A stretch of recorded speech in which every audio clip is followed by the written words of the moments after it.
he goes. He questions, he probes, he pushes. And that's his style. And I guess that's what really makes us get going. He has taught his quality method around the world. That the Japanese people attribute the rebirth of Japanese industry and its worldwide success to one Ed Deming. The highest award for industrial excellence in Japan is named for an American. It's called the Deming Prize. And so we choose Ed Deming.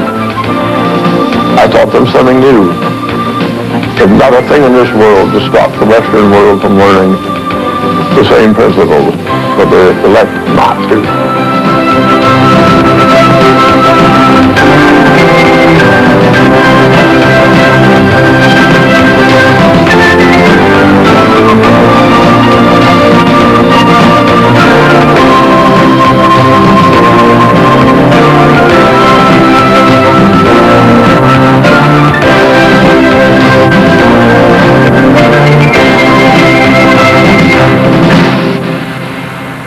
When Dr. Deming first taught his quality production method to the Japanese, he told them that if they would do what he said, they could compete successfully in world trade.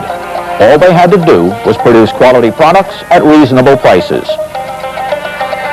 Their successful competition is forcing change in the international market, not just economic change, but change in the way we all live and work.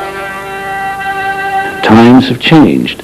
The way we managed before, and it made us so successful, doesn't work when there are people using different approaches to management around the world and competing in our markets. We were doing so well. This country made notable contribution to the world, mass production. And as our managers fail to compete, we lose jobs. The problem now is not mass production. The problem is quality. More people in the United States have heard the message about quality in the last few years than had ever heard it before. Dr. Deming has been saying it all along. But until a 1980 television documentary, only a few people in America were listening. In our work since then, we have learned that quality determines how well we live because it increases our productivity. It allows us to make more for less. Dr. Deming tells his clients that increased quality means increased profits. But even he does not say that adopting his quality method is easy. It requires dramatic change, constant attention, and work. It never ends. Your name on task. Just help me a little. I can tell you from personal experience that giving lip service to it and doing it in practice are two very different things. Doing it is damned hard. Hard work alone will not do it. Cutting cloths will not do it. Best efforts will not do it. Gadgets won't do it. The thing that the Deming philosophy does for an organization is that it begins to change the way you think and the way you do business. The worker is not the problem. The problem is at the top. Management. Deming is the only person who really has theory and really addresses those leadership issues that need to be addressed. There must be policy for quality. Quality is made at the top. Made in the boardroom. Lots of companies are willing to listen, but when it comes down to really changing the production process, really changing the philosophy of management, that's where lots of companies fall by the wayside. They don't do it. And we have to throw away ideas about management that have been around for over 2,000 years. And it is a bigger change in imagery than going from a flat earth to a round earth. Moving from the quantity of mass production to the quality of Dr. Deming's method is the most important change in production since the Industrial Revolution. It is the first time since the invention of the steam engine that the person doing the work is more important than the machinery or technology being used. That causes a profound change in labor management relations, in the organization of work, and in the structure of management. Dr. Deming has been teaching advanced courses in statistics and quality at New York and Columbia universities for almost 50 years. In 1991, U.S. News ran an article on 9 events or people who had changed the world. The earliest of the people was the Apostle Paul. Dr. Deming was the latest. It is only one of his several honors including 12 honorary degrees. W. Edwards Deming, Yale is proud to confer upon you the degree of Doctor of Laws.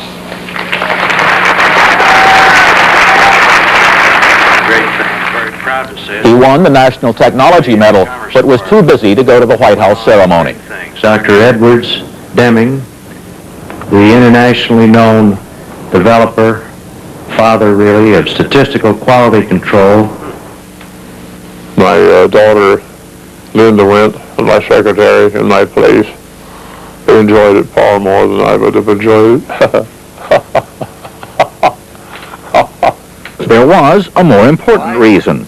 He had a customer. He was working with Cadillac Motor Car Division. That was more important to him than receiving all these accolades.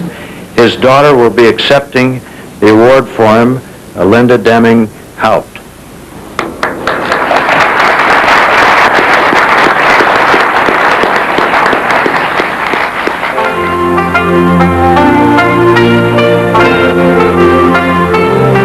Dr. Deming's personal and philosophical roots are in the American frontier, where he was raised.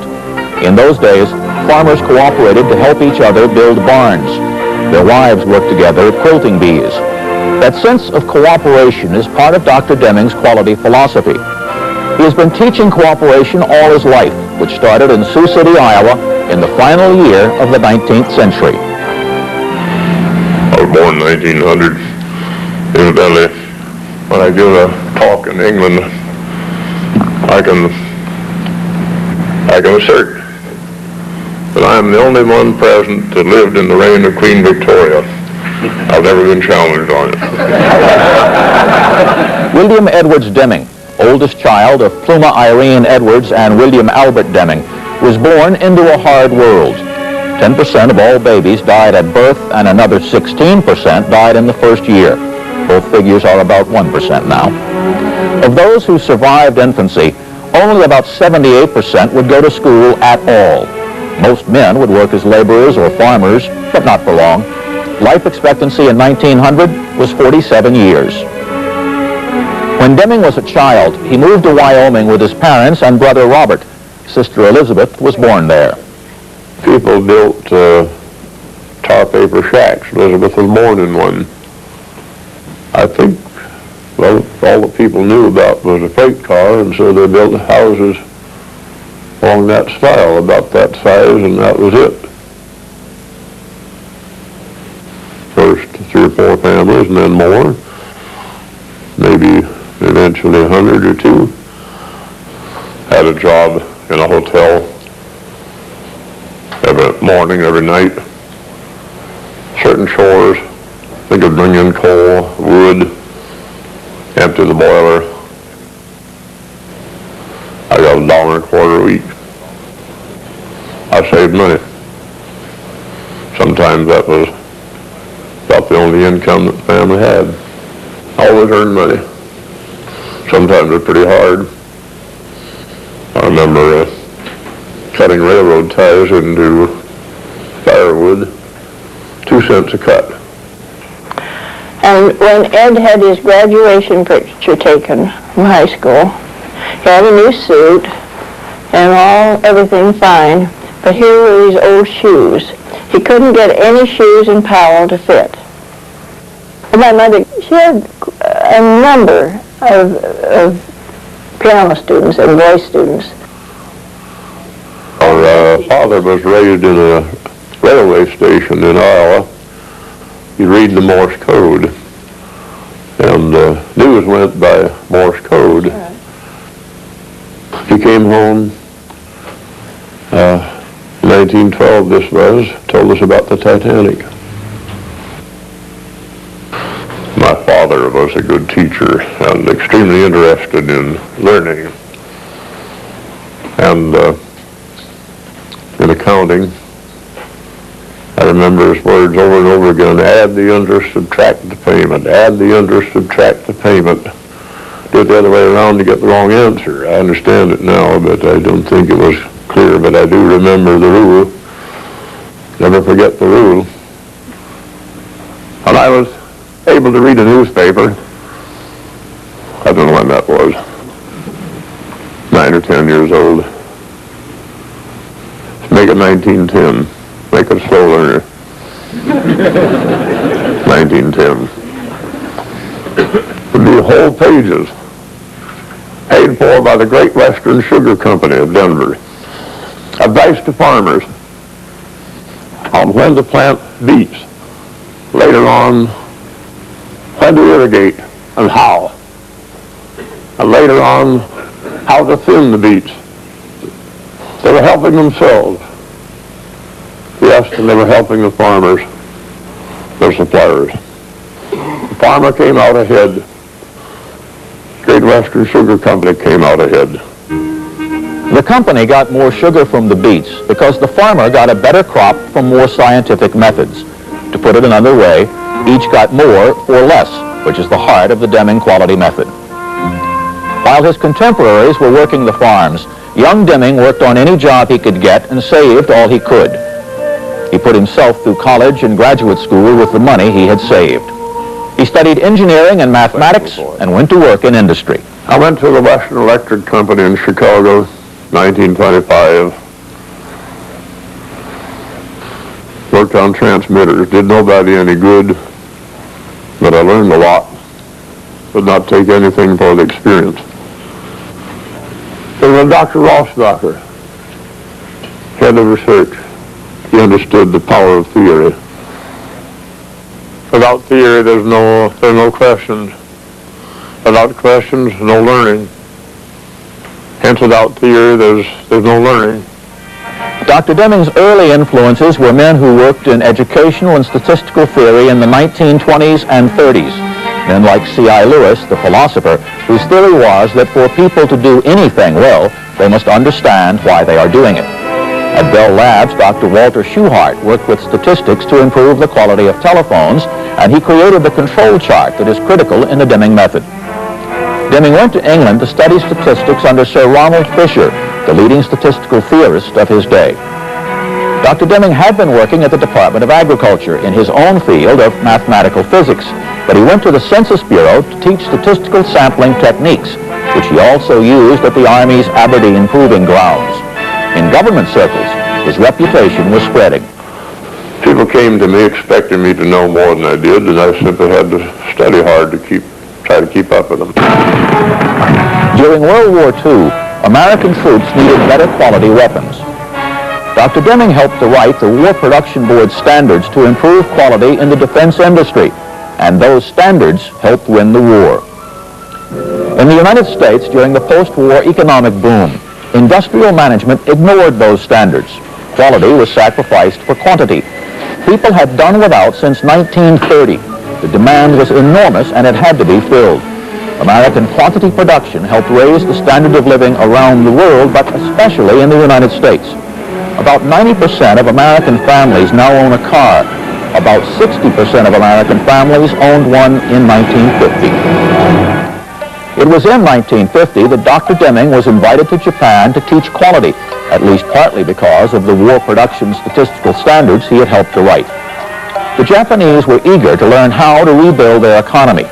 He convinced them that quality goods at reasonable prices would do that. He suggested, only partly in jest, that they begin by exporting sake, Japanese beer, and beautiful women. I explained to them they must export. They can build quality. They can do it. I pointed out something about export. The shoes I had on were McAfee shoes made in London. I pulled out my German camera and I put onto the blackboard this flow diagram. That flow diagram showed manufacturing as a system, not just bits and pieces. You have to see things as a system. Stuff comes in, materials, raw, partly finished, go in to manufacture. They're distributed, have consumer research. So we have up here design of product and service, redesign.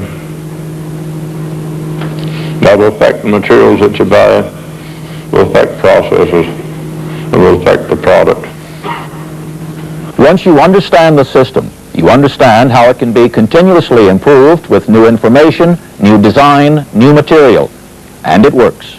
He made a great contribution to the recovery of Japan's economy after the total war. His name equals quality control. We owe our company's turnaround to his teaching. And when I saw him today, it brought tears to my eyes. Every day I think about what he meant to us. Deming is the core of our management. Japan owes a great deal to him. He really helped the whole country. At that time, Japanese goods were poor quality, priced cheap, and copied. We showed him the prototype of our new copier. Then he said only one thing. Mr. Yoneyama, you have to be very careful. You have to plan for service after sale. What he taught the Japanese was to start with the customers. Find out what the customers want. Find out what they're unhappy about. The Deming Prize is the highest industrial award in Japan and is considered a great honor. It is named for him and is awarded for excellence in quality production and statistical research. One of the things Dr. Deming did in 1950 was to persuade Japan's 21 leading industrialists that quality exports were the future. Those 21 Japanese represented 80% of the country's capital. Imagine how many Americans it would take to duplicate that. Dr. Deming has traveled around the world. He has learned that quality starts at the top.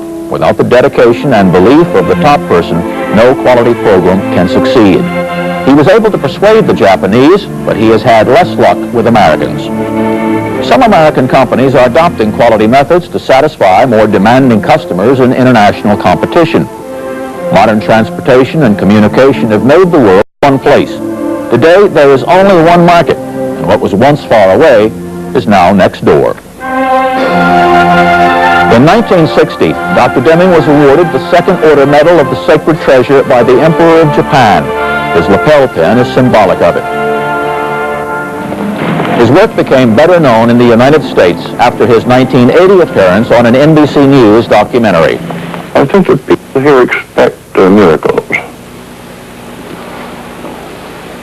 American management thinks that they can just copy from Japan, but they don't know what to copy.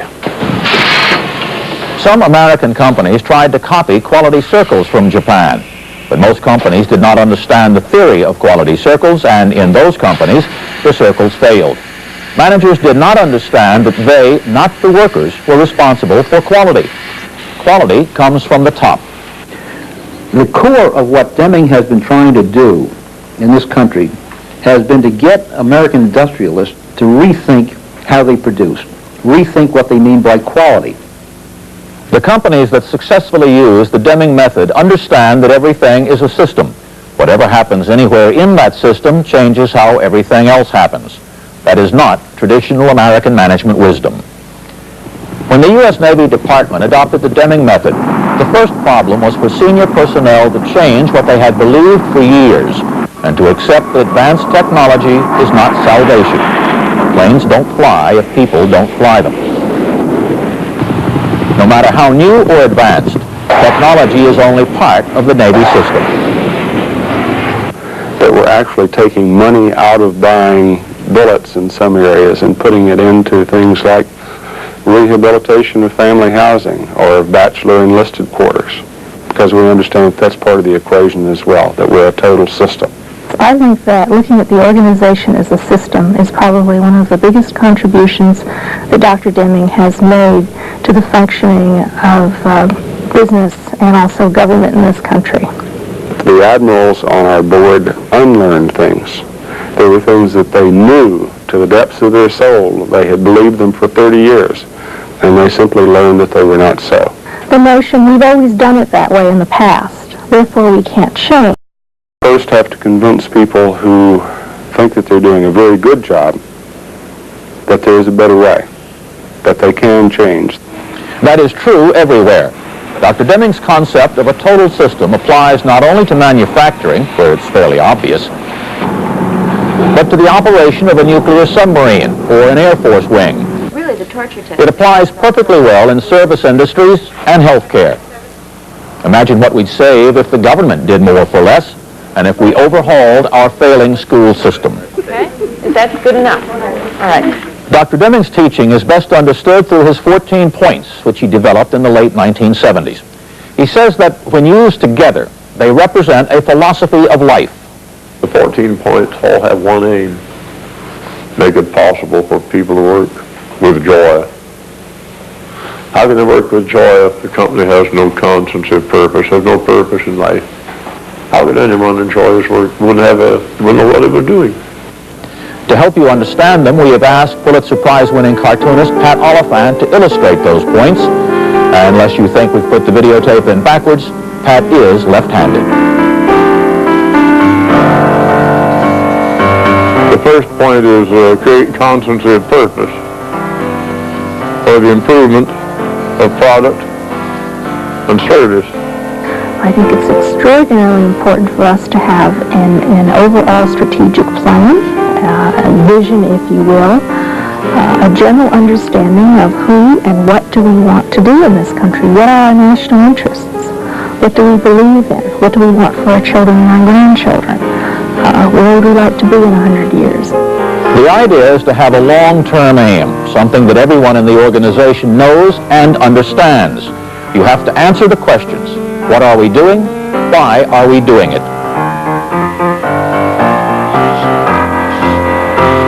Second point is to learn a new philosophy.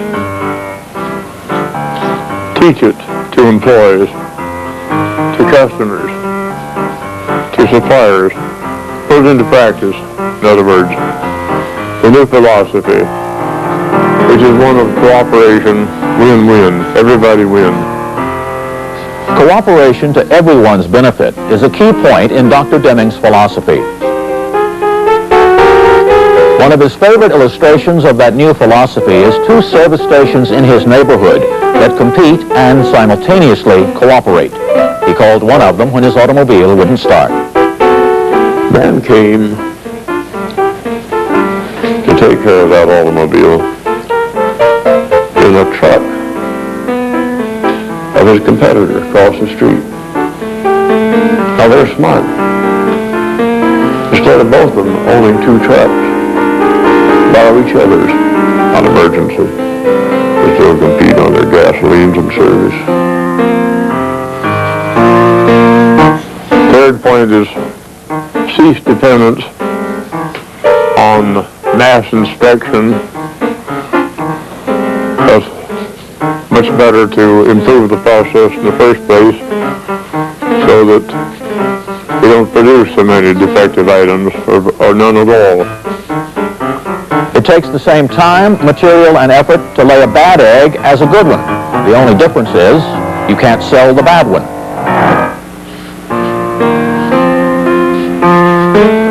Fourth point is end the practice of awarding business on the basis of price tag alone.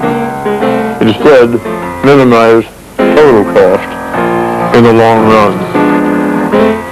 That means one has to predict the cost of use of any product or service. Overall costs includes a whole lot of things, including the life cycle costs of something. That means everything from the purchase of it through the maintenance phase. The idea is to buy from a single supplier, always working with that supplier to increase his quality and decrease his cost so that he can help you do the same. Again, it's a win-win situation. The fifth point is to improve constantly every process for planning, production, service, whatever the activity is. It was continuous improvement that allowed the Japanese to create an advantage over the American industry. Never-ending improvement. All inventions exist because someone believed something could be done better. you must accept that nothing is ever good enough.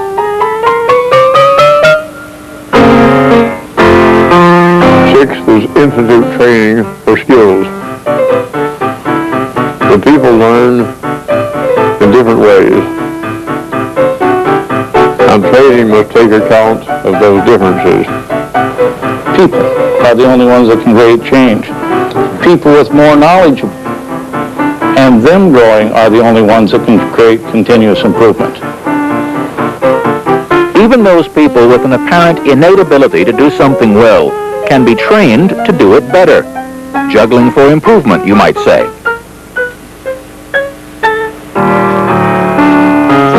Seventh, to adopt and institute principles for the management of people. I'm referring to management of people for recognition of different abilities, capabilities, aspirations. One cannot delegate quality.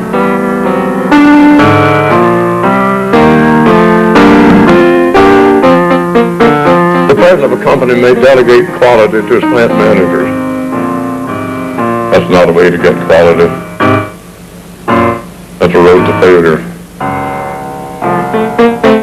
What is required is leadership, not supervision, leadership. Quality and ethics exist in those organizations where everyone is in tune and the most senior person will accept nothing less.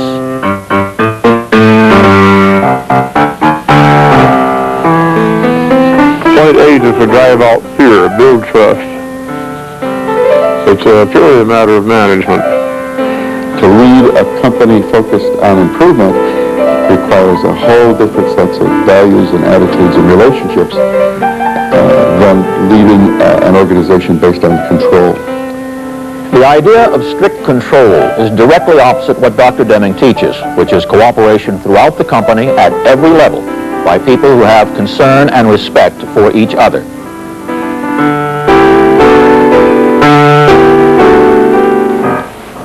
Ninth is break down barriers between staff areas.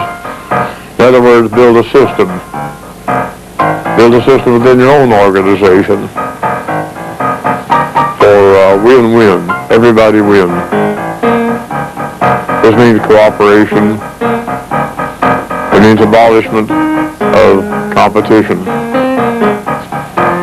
Remember that everything is a system, and the system must be organized for the best possible performance, not by one part of the system or by one person, but by them all. The idea is not competition, but contribution. Every part of the system, every person in it, will win if the system wins.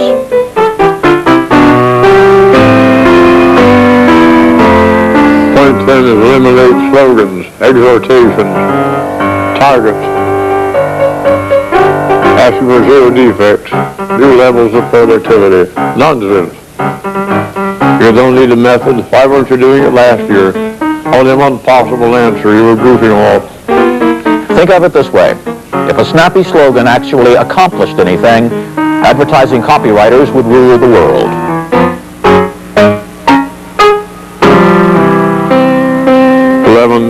Eliminate numerical goals, numerical quotas for anybody.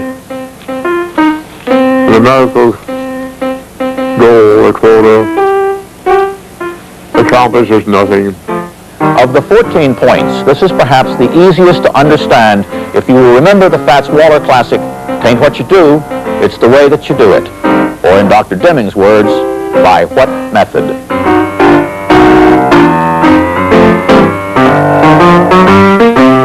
In my class at New York University, Christine, and Dr. Deming. I work for an airline, information and reservations. My job is to give satisfaction to the caller and to make 25 calls per hour.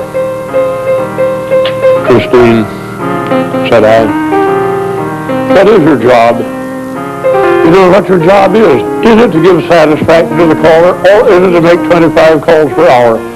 Christine, you can do either one, but not both, except by coincidence, I would not expect.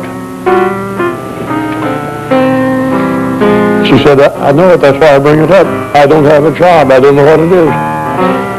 Which is it? Make 25 calls per hour or to give satisfaction to the caller? Which is it? She doesn't know. Did we manage that way? I'll not improve. That will not bring improvement. She cut people off to make her 25 calls per hour.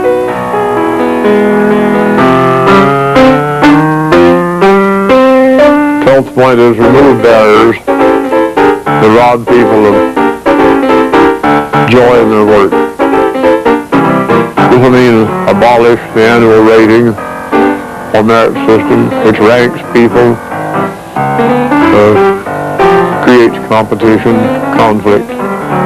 What gives me the right to tell you that you're in the lower 25%? Does that make you feel good? Does that make you think you're going to do better in the future? I think probably it just makes you feel bad, and you'd want to do something else. I do not grade my students. How can I know how somebody will do 10 years from now under economic, financial, psychological conditions nobody can foretell? Nobody would dare to foretell. You cannot enjoy what you do if you are doing it only to beat someone else. If you cannot find joy in doing the job itself, you cannot contribute to a quality organization.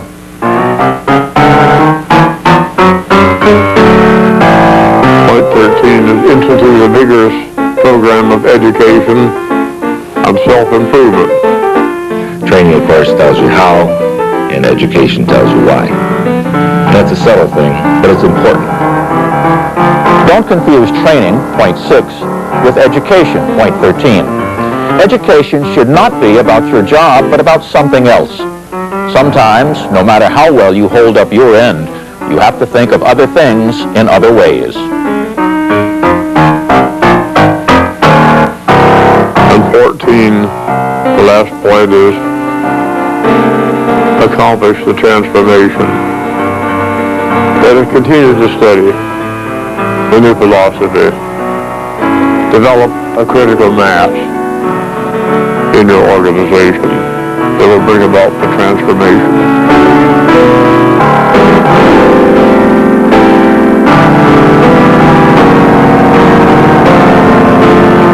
You have to get everybody committed and everybody using their knowledge together, as opposed to just a few people telling people what to do.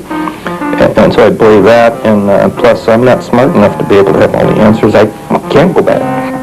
The 14 points are not items on a menu from which you can pick and choose. They are all of a piece, and they must be used together as Dr. Deming intends. In the second part, we'll see more of Dr. Deming and some of the problems his quality method faces.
honor to be in your presence. For all his world travel, Dr. Deming's tastes are not exotic, and he enjoys simple dinners with friends. And any kitty who needs her chin scratched just has to find him. He lives in the same house in the District of Columbia he bought in 1936. His suits, light for summer, dark for winter, are custom-made, all cut from the same classic pattern. He's a good photographer, and he's had a lot of experience. When I went to London in 1936 to study, I bought for myself a good camera because I thought that was maybe my only trip. I want a good record of it. One wonders if he would have taken fewer pictures if he had known in 1936 just how much of his life would be spent away from home in countries around the world. Cecile Killian was hired as his part-time secretary in 1954. She still laughs about the time he told her to take the afternoon off when it was already 7 p.m. She knows the one thing about which he brags, his martinis. The Deming Martini is world famous. It was his joy when colleagues came in, especially friends. He would serve these Deming Martinis, and I think they were very strong. Everyone just loves it. He enjoys gin. Do you use vermouth? Did I say anything about vermouth? Okay. They're very, very good. He has invented for himself and for me an 8-day week. Truly incredible. At the airport, if he's waiting in line, he jots down these thoughts. Every day I make notes, tap something that I've never understood before, at least not as well. He carries with him in a briefcase the current workload, perhaps a chapter to his book, and comes back with an office full of work for me to do. His books are in constant revision, not once, twice, or 3 times, but over the years. He's just not satisfied with his words. He wants to help the world. He is determined that his legacy will be to help the world in any way that he can. Dr. Deming has 2 daughters, and the older one, Diana, has 5 children, including a son named Vincent, whose bride is getting her kiss from her new grandfather-in-law. The younger daughter, Linda, lives nearby and cuts his hair for him when he has time. His late wife, Lola, liked to travel with him, 6 or 7 trips to Europe and 2 to Japan, including this one in 1960. They first worked together in research at the Department of Agriculture. She was a skilled mathematician and co-authored a couple of dozen highly technical research papers with him, first as Lola Shoup, then as Lola Deming. Even after the children were born, she continued to do his calculations for him. They were married 54 years and 84 days. She died in 1986, and Dr. Deming wrote a poem to her. This is part of it. A mighty gulf it is that separates me from her. Too deep it is to wade across, too wide to swim. Only God can carry me over it. But I can see across. I can see her. She waves to me. She loves me. When he was a little boy, he would draw random musical marks on pieces of paper, and his mother would pretend to play them on the piano. His love of composition continues. He wrote this music so that ordinary people might actually be able to sing the Star-Spangled Banner.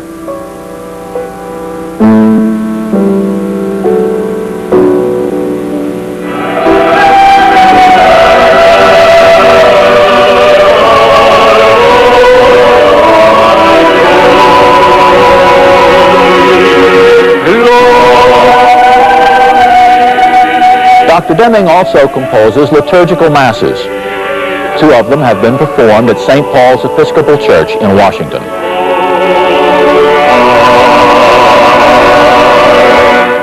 There are other American teachers of quality programs, but those who teach the Deming method argue that it does most to integrate work and people, that it is a complete philosophy. United States government now presents the Malcolm Baldrige National Quality Award to encourage quality companies, as the Deming Prize does in Japan. However, Dr. Deming complains that it asks for measurements that do not exist. Dr. Deming thinks the criteria may lead some companies astray. Brian Joyner, a quality consultant and Baldrige judge, is less concerned. The Baldrige Award does not tell you what to do. It helps you to assess how well you're doing. There's a major difference there. The Baldrige Award is more like a yardstick. It helps you to see where your deficiencies are. But if you want to have principles to guide your action toward improvement, then Dr. Deming's principles are the best principles I know of to help do that. Dr. Deming's method is more theoretical, theory of a system, of education, of variation, and some knowledge of psychology. He calls that profound knowledge, and he says his method takes time, a lot of time. I thought we could really institute things quickly, that it would just be a matter of months before we could change policies and change attitudes. Not so. It takes years. It takes time. There's no instant pudding. The real problem we have in competing with the Japanese is their willingness to change. It takes a long time to work it out, to be sure, decades. But one can see results in a few years, some results, more and more as time goes on. You got to keep doing it. You just have to make a commitment. You can't go to church only on Easter and Christmas. Well, my time is up. I got off the Dr. Deming teaches 4-day seminars to show why a quality system requires a complete personal and corporate transformation, the word he uses. He used to invite seminar students to his home for martinis, but as his recognition has grown, so have the seminars. They always end like this, and once is not enough. I think I've been to 17 seminars, and I learn more each time. Well, I've attended Dr. Deming's 4-day seminars 23 times since the first time in September of 1980. And it's almost embarrassing to me how much I learn each time. The first 2 days will probably leave you intimidated. By the third day, you're accelerated, and it's a wonderful transition to experience and to feel the pride and the sense of accomplishment that people who attend Dr. Deming's seminars experience. There's so much substance to what Dr. Deming has to say that it's impossible to grasp it all at one sitting. The seminars are demanding, but never dull. Dr. Deming used a news item about drugs seized by American border agents and drug-sniffing dogs to make a point. That first figure is the average seizure per agent. Per dog. So we do have some figures.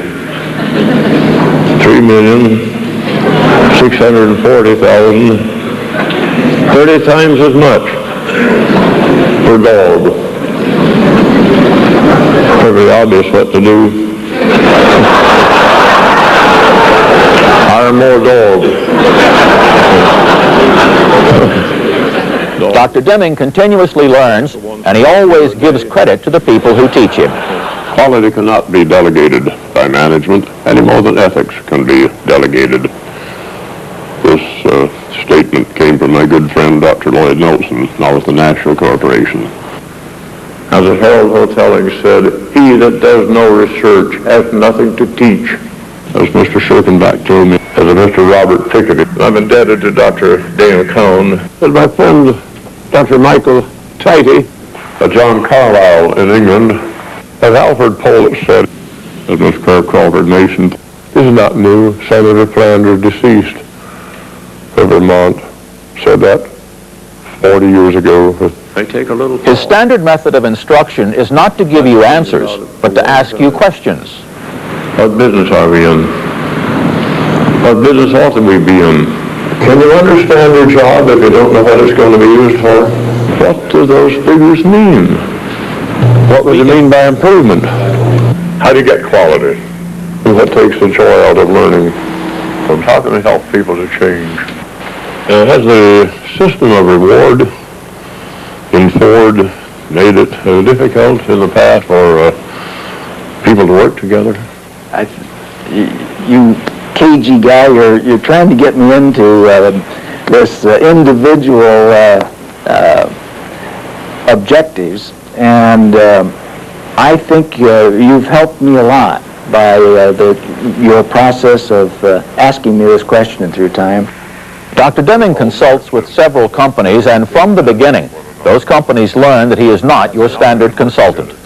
He knows he needs time and top management's commitment, and if he can't have those from the start, he won't go.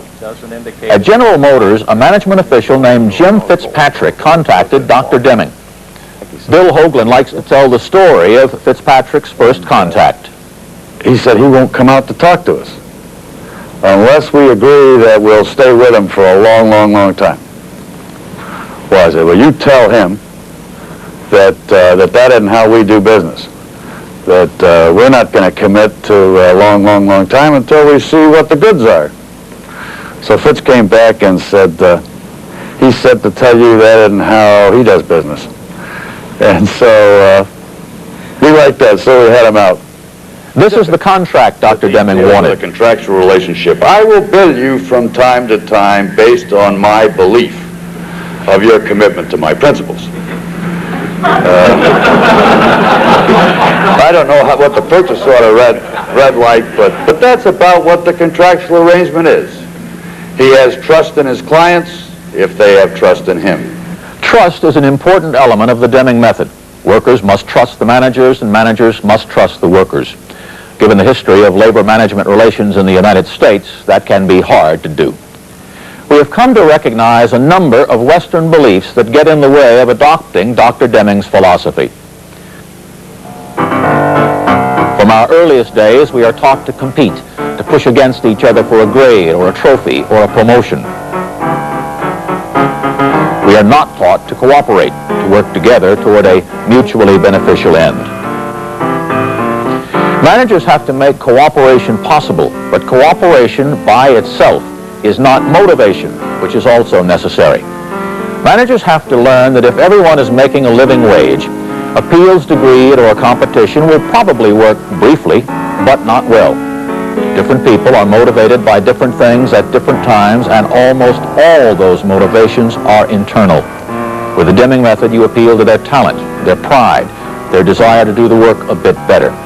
The result is a group of workers who will cooperate with each other, but compete with themselves. Another belief we accept is that for one person to win, everyone else must lose.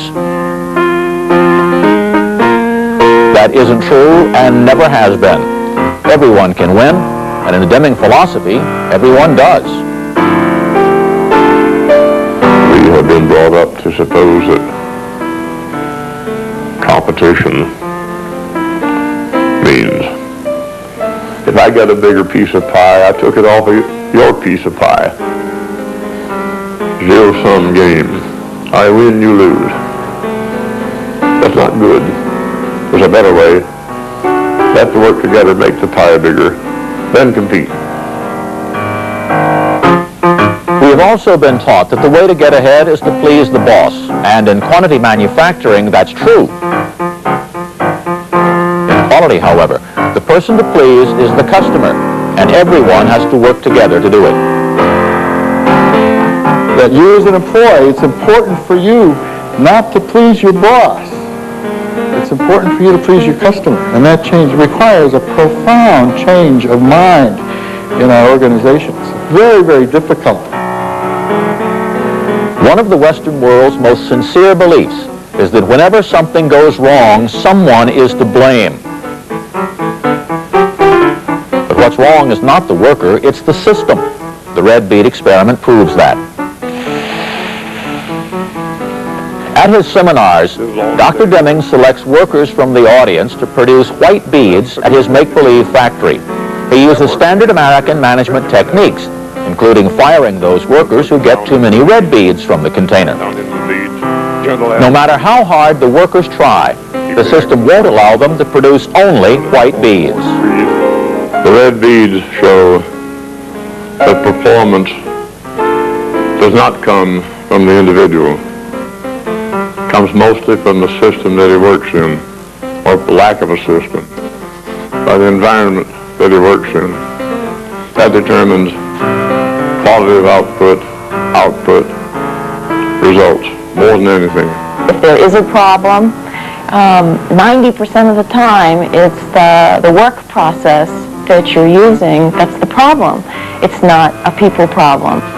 Managers who don't understand that variation exists everywhere in people and things usually wind up tampering with processes and generally making things worse. Then they look for someone to blame, but we've already been through that. The system is responsible for most of what happens, and the system is capricious. It will affect anybody in different ways from one month to another, from 1 year to another. Which is one reason you need continuous improvement. We like to believe that the job can be finished.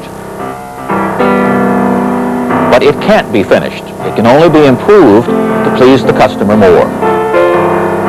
Every time we step up to the plate, we want to swing for the fence. We want to hit a home run.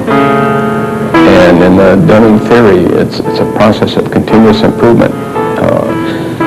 Little by little, better and better. And we don't change overnight. We learned from Frederick W. Taylor and his principles of scientific management that the way to do things better was to break anything into its smallest component parts.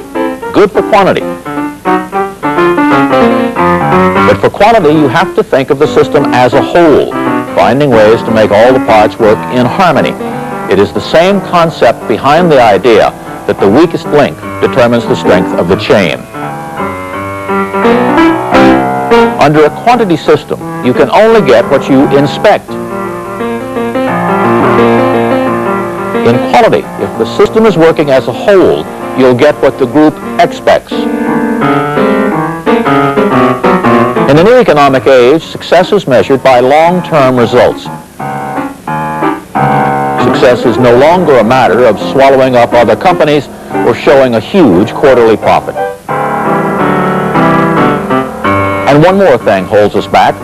When we graduate from school, particularly from an advanced college course, we think of ourselves as educated.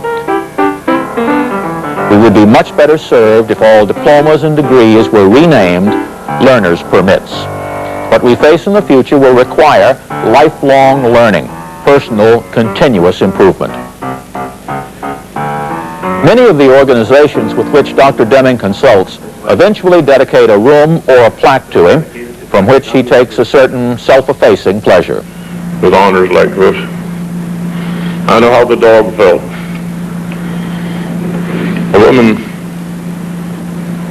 entered her dog in the Philadelphia Dog Show year after year,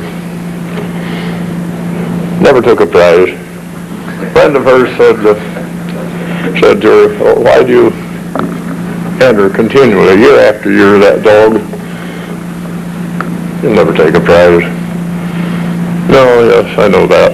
But it gives him a chance to associate with some good dogs."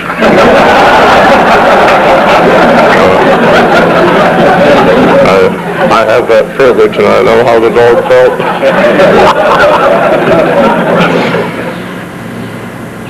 People write to tell Dr. Deming how he's changed their lives, and he likes that. The world, he says, is made of people, and they have the right to self-esteem and joy. After taking his seminar, one woman wrote about her marriage. She wrote a letter to me. She said that she and her husband had had a hard time. Their marriage went from rough and rocky to rougher and rockier. Teetering. Each one trying to outdo the other one, each blaming the other for everything. She took my seminar, learned about cooperation, win-win. Each one making a contribution to the system. Once one understands what he's talking about, that the truths are so self-evident that it's almost impossible to reject. She taught it to him. She learned more, of course, by talking with him. They thought about it, learned about it, worked on it, and they've straightened things up. Dr. Deming has helped all of us find a way to accomplish what we wanted to accomplish. She's very happy about it. And she asked this question at the end of her letter: who would wish to be married to a loser? They worked it out on a win-win basis. Both come out ahead. That's my philosophy, both win. Once this thing has got hold of you, it doesn't turn you loose. Would you wish to do business with a loser? No. No. You wish to do business with people that win. So everybody wins. We live now in a vastly different world than the one into which W. Edwards Deming was born. That same year, 1900, Kodak produced the popular and inexpensive Box Brownie still camera. We use handheld video camcorders to take electronic movies. In 1904, George Parker patented the first refillable ink pen. We write with computers and laser printers. In 1903, the Wright brothers kept their plane aloft for an incredible 59 seconds. Now crews of American astronauts routinely live in space for a week at a time. During all those years, we have struggled to make work more productive with better technology, and we have succeeded. However, to get that mechanical efficiency, we have all but destroyed people's pride in what they do. What Dr. Deming teaches is that we must be much more productive if we are to survive in the new world economy. We must produce better goods and services at less cost. While we do that, he wants us to be pleased with ourselves, professionally and personally satisfied. No matter what we do, he wants all of us to win. It ain't what you do, it's the way that you do it. It ain't what you do, it's the way that you do it. It ain't what you do, it's the way that you do it. That's what gets results. It ain't what you do, it's the time that you do it. It ain't what you do, it's the time that you do it. It ain't what you do, it's the time that you do it. That's what gets results. You can try hard, don't mean a thing. Take it easy, then your job will swing. It ain't what you do, it's the place that you do it. It ain't what you do, it's the place that you do it. It ain't what you do, it's the way that you do it. That's what gets results.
To call myself a disciple of Dr. Deming's.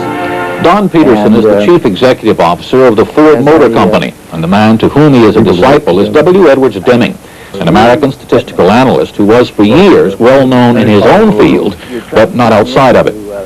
Many Americans learned who he was for the first time when Japanese companies moved into the world market with quality goods at reasonable prices, outselling American goods. Dr. Deming had taught the Japanese how to compete by teaching Japanese managers that their basic responsibility was to produce quality. Dr. Deming's method replaces inspection of products in favor of continuous improvement of the processes that produce them. If there were a fire here in this building, and somehow we put it out, that would not improve the building. That's not improvement. That's putting out fires. It's very important to understand the difference between putting out fires, plugging leaks, and improvement of processes. Finding what's wrong is not improvement of the process. This report is about improvement of the process, about the responsibilities of management, and about how American companies can compete successfully in a new global marketplace that demands ever higher quality. This is the